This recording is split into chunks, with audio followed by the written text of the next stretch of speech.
그 움켜쥐는 그 힘이.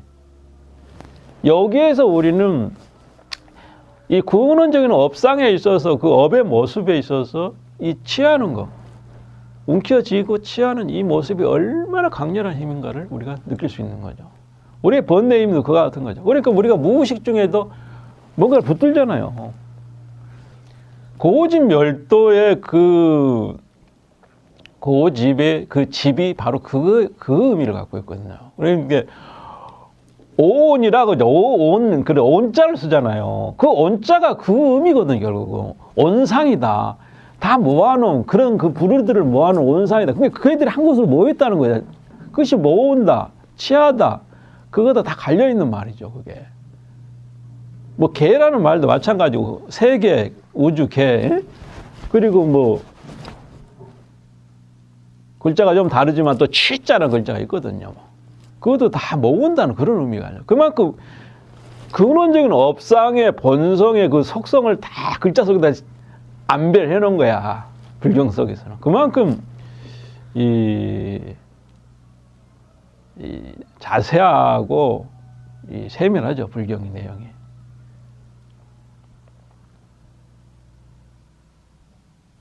그러면 이제 두 번째 그러면은 훔치지 마라. 그것이 이제 기본적으로 신업에 해당되죠. 몸에 짓는 업이잖아요. 그런 것이. 그 다음에 사음이 있죠. 사음이.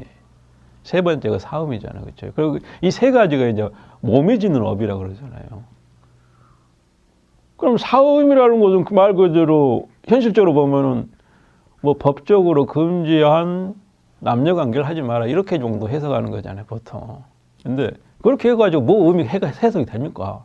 그럼 뭐 이게 또 풍속대로 논하면 현실적으로 보면은 저 티벳이나 네팔 가면은 그 뭐 마누라를 여러 대고 살잖아요. 한국은 다가 일부 잊혀지지만 이런 식으로 보면은 그 개념이 애매모호한 거예요. 요즘은 또 법으로 또 금지하는 걸 풀어놨잖아요.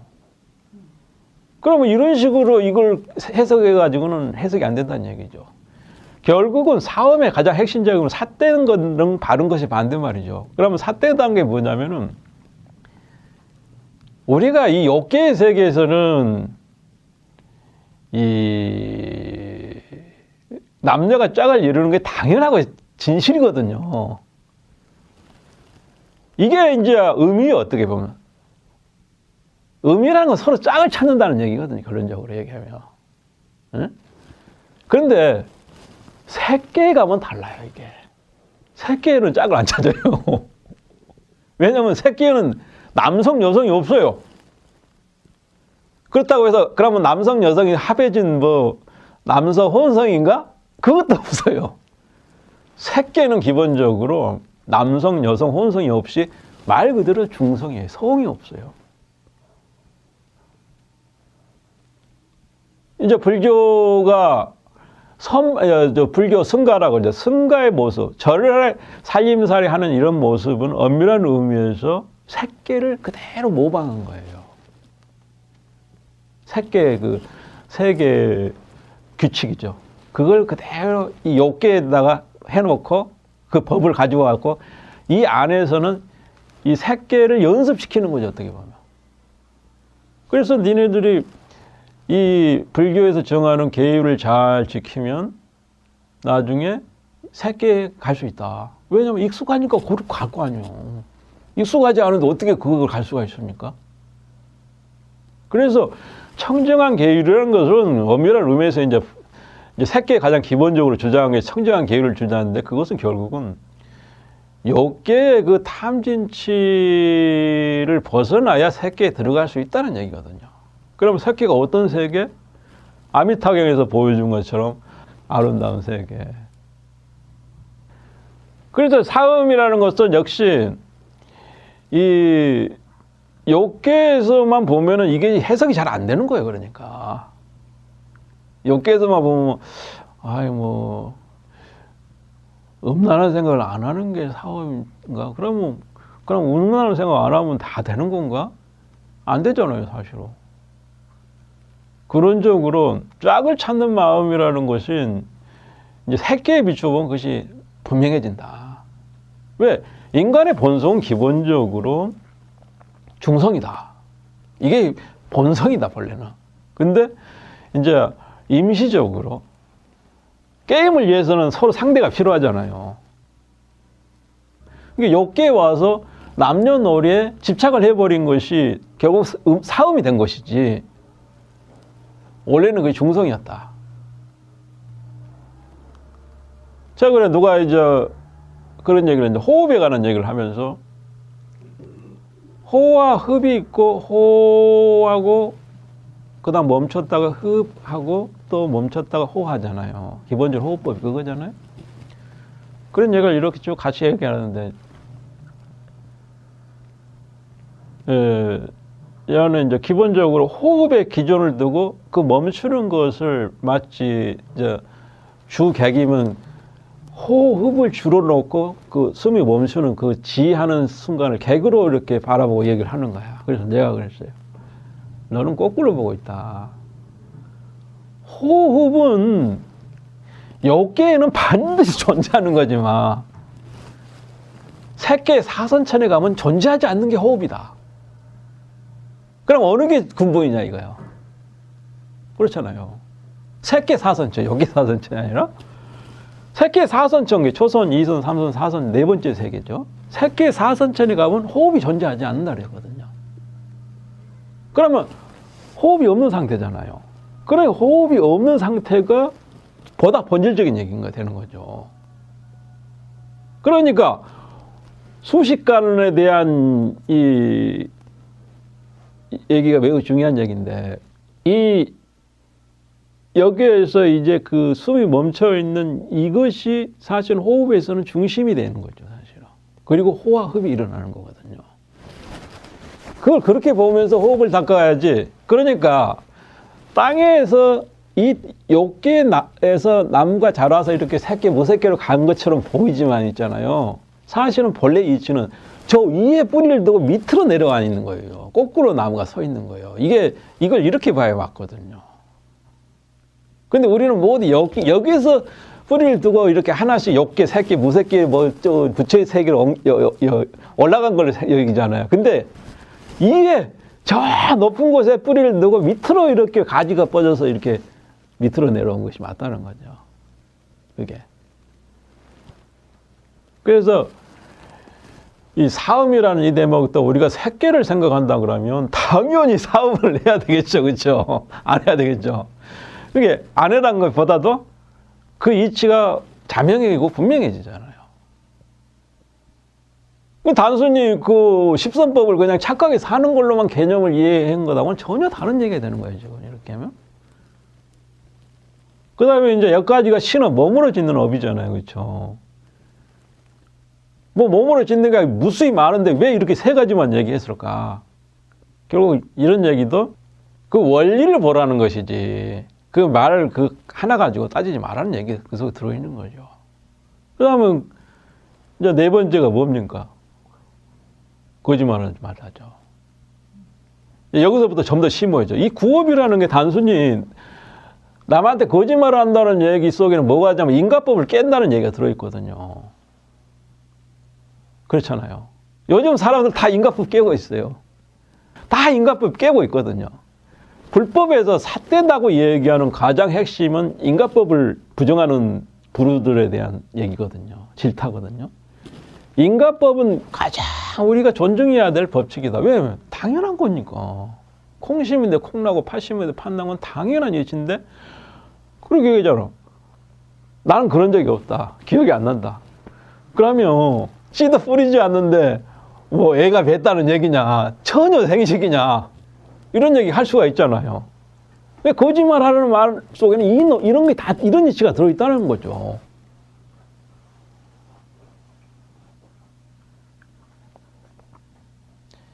이게 인과법의 문제는 매우 중요해요. 왜냐 그러면은 이 외도에서는 인과법을 부정한 거거든요. 모든 게 신으로부터 나왔다고 얘기를 해요. 그렇기 때문에 다 부정해버리고. 불교에서는 그렇게 주장 안 해요. 모든 것은 네가 지은 씨앗, 업의 씨앗에서부터 시작된다고 얘기를 하는 거예요. 그러니까 여기에서 인과법에서 적용 범위 안에 있는 그 모든 것은 사실은 허망하다는 얘기가 불교 내에서는 포함이 되어 있죠.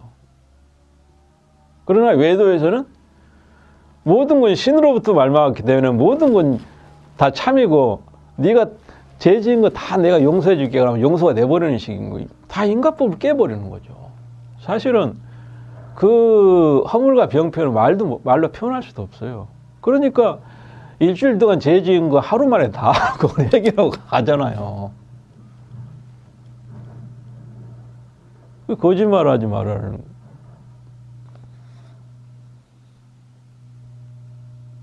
그리고 이제 거짓말하지 말고 또 그 다음에 뭐죠? 양설이라는 것도 있죠. 두 마디 하지 마라. 이 말 속에는 뭐가 들었냐 그러면 그렇죠. 현실적으로 보면은 여기 가서는 이 말하고 저기 가면 저 말한다는 얘기잖아요. 그러니까 이 얘기는 뒤집어서 얘기하면은 선도 옳고 악도 옳다는 식의 얘기를 하고 있는 거예요. 그리고 좀 더 심오한 차원으로 얘기하면은 유이고 무이다 이런 얘기하고 공이고 공이 아니다 이게 동시에 맞다 이런 식의 논리를 편다는 얘기거든요. 그럼 우리는 현실적으로 이게 분명히 여기 이렇게 이건 있는 것인데 이거 있어요 분명히. 근데 이걸 놓고 이건 있기도 하고 없기도 하고 이렇게 얘기를 한다면 이게 양설이 되는 거예요. 두 마디 한 입으로 두 가지 말을 하고서 엉뚱한 얘기를 하고 있는 거거든요. 있는 것은 있는 것이지. 그래서 불교에서 이걸 말장난이라고 해서 희론이라고 하거든요. 희론 애도다. 말장난하는 애도다. 이렇게 표현하는 건데 이 양설의 의미는 바로 여기에 있는 것이지. 그냥 현실적으로 우리는 현실적으로 나쁜 놈을 만나고 이용해 먹고 뭐 사악한 사람을 만나면 적절히 방편을 써야 돼요. 그냥 있는 그대로 다 얘기해서 될 일도 아니거든요. 이용해 먹으니까. 그럼 저때도 방편을 쓸 경우가 있는데 그럴 때 더러 그렇게 얘기하죠. 진실을 숨기기 위해서. 그러기도 하고 뭐 그렇지 않기도 하지 뭐 이렇게 얼렁뚱땅 넘기기도 해요. 그럼 그걸 가지고 너는 양설죄를 범했다 이렇게 논할 거예요? 좀 너무 심하잖아요 그런 건. 그 양설의 의미는 심오하다. 이것도 역시 인과법에 있어서 있음과 없음이 있는 것은 있는 거고 없는 건 없는데 있는 걸 없다고 그러고 없는 걸 있다고 하고 있기도 하고 없기도 하고 이렇게 말을 뒤범벅으로 만들어버리면 그 자리에서 사람을까지 애곡을 시켜버리잖아요. 그대로 그냥 그 상대방을 현혹시키고 미혹시키는 거죠. 결론적으로 얘기하면은. 근데 이제 깊은 의미로 보면은 공의 도리와 불공의 도리를 동시에 있는 것처럼 얘기하는 거거든요. 결국은 있는 것과 없는 것. 그러니까 공하다. 부처님께서 분명히 공하다고 얘기했어요. 제법의 모든 법이 공하다고 얘기했는데 동시에 공하기도 하고 공하지 않기도 하고 그러면 듣는 사람이 헷갈리잖아요. 그렇죠? 부처님이 일체법이 공하다고 했는데 그것은 명확하게 공한 것이지 왜 그것이 있기도 하냐고 얘기를 하냐고. 이것만큼 망언이 있을 수가 없는 거예요. 그렇잖아요. 그래서 이 양설이라는 의미는 이런 것까지 다 염려해서 얘기한 거예요. 그 다음에 망언 나오잖아요. 망언이자. 망언가 뭡니까? 허망한 말을 한다는 소리잖아요. 이게 단순히 그냥 거짓말, 그럼 이것도 거짓말이죠. 결론적으로 얘기하면은. 근데 더 나가서 나 깨달았다 이렇게 나가는 거예요. 그러니까 내 말 들어 이렇게 나가는 거잖아요. 이게 망언거든요. 아라한의 경지에 이르러 가지고 나는 부처와 똑같은 깨달음을 했다고 주장하면 그게 망언가 되는 거예요. 아라한이 비록 성인의 경지예요. 무아에 이르는 사람이지만 부처님이 깨달은 건 나의 깨달음이 같다고 주장해보면 이게 망언가 되는 거예요. 이게 망언이라는 말이 단순히 허망한 말이고 자기의 그 공부 깨달은 바를 너무 오버 해석해가지고 착각한 거죠. 착각한 데는 다 이유가 있어요. 나중에 가면 얘기 나오는데 그게 다 망하죠.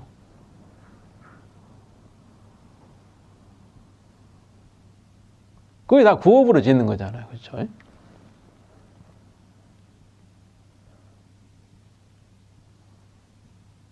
그 다음에 이제 탐진치가 있죠. 이제 뜻으로 짓는 거잖아요. 여구에서 뜻은 기본적으로 이제 의식을 크게 나누면 6식, 7식, 8식으로 나누잖아요. 그렇죠? 그러면 여기서 심의식의 그 삼업을 할 때로 그 의라는 것은 여기서는 이 6식을 얘기하는 거죠. 기본적으로. 특히 이제 소승불교에서는 이제 마음은 6식이거든요. 대승의에서는 마음이라면 8식을 얘기하는 거고. 그런데 그러면 왜 이 얘기를 하냐 그러면 이 의라는 것은 결국은 요 뇌에 들어있는 거거든요. 기본적으로 뇌에 속하거든요. 뇌는 단백질로 이루어졌고 결국은 여기서 벗어나지 않는 것이 의인데 의식이라 그러죠. 이제 이 의식이 뭘 합니까? 분별 작용을 하잖아요. 자는 마음에 안 든 놈, 자는 이쁜 놈, 자는 재수없는 놈. 그게 의식이 하는 거 주동자잖아. 우리는 그 주동자를 보는 거예요. 7식이 그런 작용을 하는 거 아니에요. 6식이 그 작용을 하는 거예요. 그 의식이 이제 탐진치를 이러는데 이 탐진치의 결국 핵심이 뭐냐면은 탐은 탐난다는 소리잖아요. 탐나는 건 맞아요. 왜 탐나요? 욕계에서 새끼의 세계를 쳐다보면 탐나요. 새끼의 그 아름다운 물건, 새끼의 모든 소리들은 욕계의 사람이 보면 탐날 수밖에 없어요. 그렇기 때문에 우리가 꿈속에서 뭐 천상에 갔다 와서 꿈꿨다는 얘기하면 탐나는 얘기 하잖아요. 인간이 왜 탐을 냅니까? 아름다운 보석, 단순히 그것이 돈이 되기 때문에 탐내는 건 아니거든요. 그 아름다움이 탐나는 만큼 마음이 일어난다는 건데 왜 탐나는 마음이 일어날까? 세계에 대해서 왜 탐나는 마음이 일어날까? 이 얘기는 우리 생각해야 되거든요. 높은 산에 올라가면은 앞에 전경이 굉장히 시원하고 좋다고 다 얘기하고 또 이쁜 사람, 뭐 보석, 뭐 이쁜 옷 보면 단순히 옷 이전에 뭔가 이렇게 균형과 조화를 이루고 좀 참 멋있고 그런 게 있거든요, 분명히. 그럼 이것은 왜 일어나느냐 이거예요. 이게 바로 중요한 것인데 잘 들여다보면 이게 바로 새끼에 대한 그 맛이 이 속에 들어있는 거예요. 새끼의 일면이 이 속에 다 들어가 있는 거예요. 욕계지만은. 그럼 욕계에서는 왜 새끼의 그것을 아주 환히 보지 못하고 이렇게 슬쩍슬쩍 보느냐? 그 번뇌가 많아서 그렇죠, 당연히. 구름이 가려가지고 슬쩍슬쩍 보이는 거야, 이 새끼의 아름다운 모습이. 근데 욕계의 그 물건 하나하나에 거기에 투영돼서 보이는 거야, 이게. 그러니까 탐나죠. 탐날 수밖에 없어요. 그러면 역설적으로 얘기하면 탐이 날 때는 내가 아직 욕계 중생이구나 이렇게 보면 되는 거야. 내가 새끼에 있다면 탐을 만끽하겠죠. 누리고. 너무 흔하면은 그건 탐내지는 않잖아요. 근데 그 세계를 떠나고 싶지 않겠죠. 그래 또 새끼에 집착이 있는 거예요, 거기에. 그러겠죠. 근데 탐을 했다는 것은 말 그대로 거리가 떨어져서 내 손에 갖지도 못한 거야. 그냥 얘는 슬쩍 지나가니까. 그냥 탐만 내는 거죠. 그러면 탐은 마음을 빼앗기잖아요. 24시간 빼앗기잖아요. 그걸 내 손에 꼭 넣어야 됐다는 생각. 권력도 마찬가지고. 돈, 명예, 권력, 사랑 모든 것이 왜 탐나느냐. 그 속에는 새끼의 자유로움과 아름다움이 포함되어 있거든요. 분명히. 그게 쉽게 벗어난다는 건 거짓말이에요. 그래서 욕계 중생의 입장에서 그걸 가져서 만끽을 하고 실전이 나서 던져버리면 좋겠지만은 그러려면 500년은 더 걸릴 거예요. 그러려면은. 그래서 뭐가 필요하냐면은 지관이 그래서 필요한 거야. 그래서 일단 끊어. 탐내는 습관을 일단 끊고 보자 이거야. 그렇죠. 일단 그런 마음이 든 거 끊고 일단 내가 새끼의 의식이 새끼로 가자는 거죠. 실제로 그 보석을 내가 만끽을 해서 보석을 집을 쌓은들 새끼의 그 맛을 다 느끼겠어요? 조금 느끼겠죠. 그렇기 때문에 아예 의식이 새끼로 가버리면 그 새끼의 맛을 다 느낄 거 아니에요. 그냥 새끼의 바다에서 헤엄칠 거 아니에요. 그게 어떻게 보면 수행의 핵심이죠. 그걸 다 몸으로 이 집안을 보석으로 다 채울 때까지 그 여기서 역계에서 굴러다니면서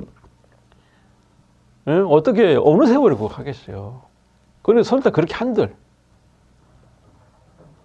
거기에 또 다른 잡음이 또 따라오잖아요. 같이. 그러니까 욕계에서는 결국 조금 맛보고 그 뒤는 감당할 수 없는 그 값을 또 받아야 돼. 그렇죠?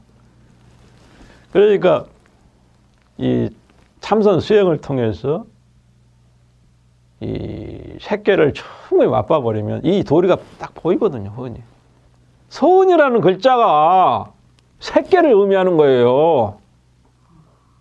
선난데 말로는 이제 고요한 곳에 숲속에 고요한 곳에 앉는다 그런 의미고, 그렇지만 선이란 그 자체가 의미하는 바는 악을 버리다는 의미거든요. 악을 버리는 것이 아까 선하게 해서 그 악을 버린다는 것이 선의 의미고 참선 선자의 의미고, 다른 한편으로는 이 색계 그 자체가 결국 선의 의미예요. 그런데 색계가 초선천, 이선천, 삼선천, 사선천이라고 표현을 하잖아요. 선은 참선 선자에다가 세 개 하늘천자를 써서 이렇게 표현하는 것 자체가 이 색계가 선이고 선이 색계라는 얘기예요, 사실은.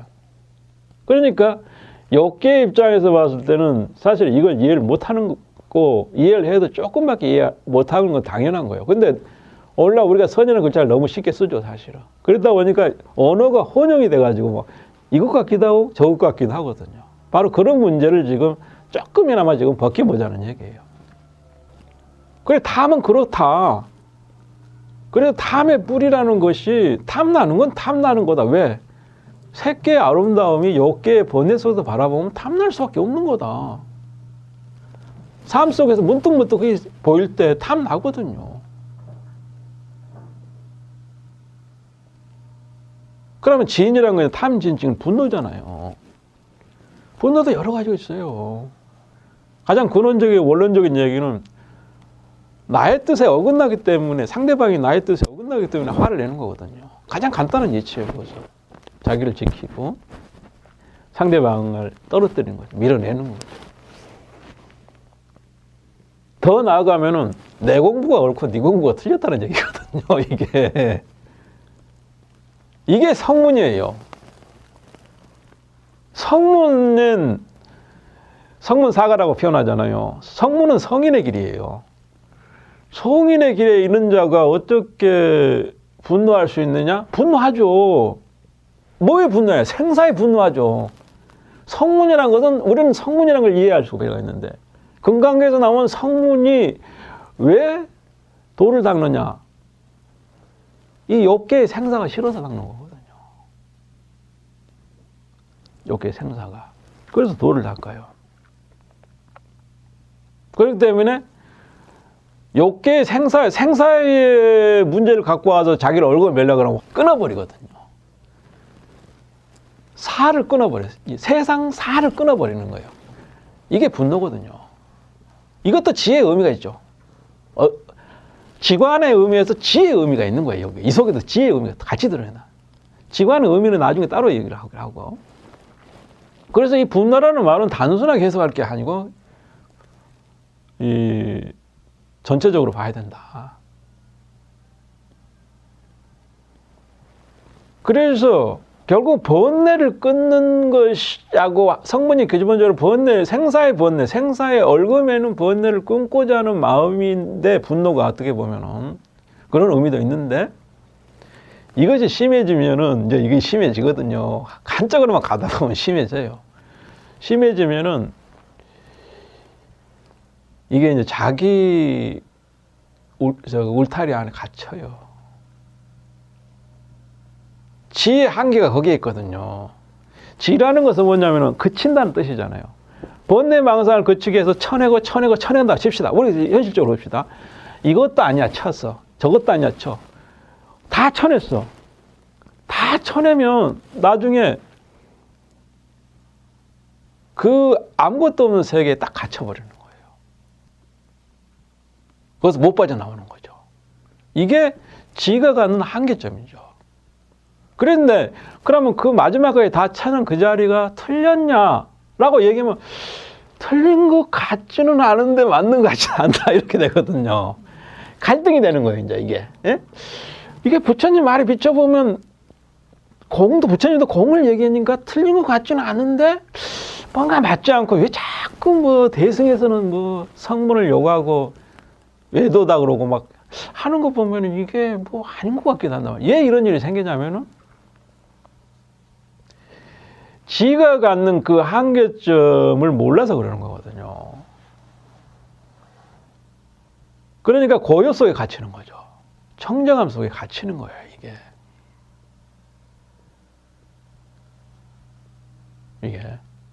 이게 분노의 의미거든요.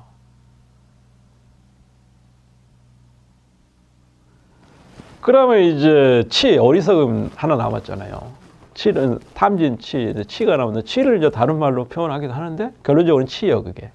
어리석다고 하는데 어리석다고 이렇게 무엇이 참된 나인지를 모르고 나라고 집착하는 게 어리석인 거거든요.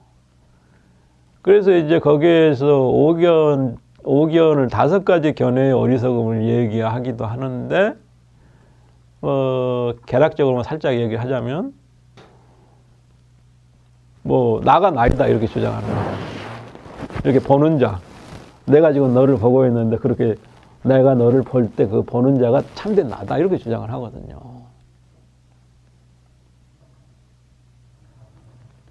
그 다음에 이제 뭐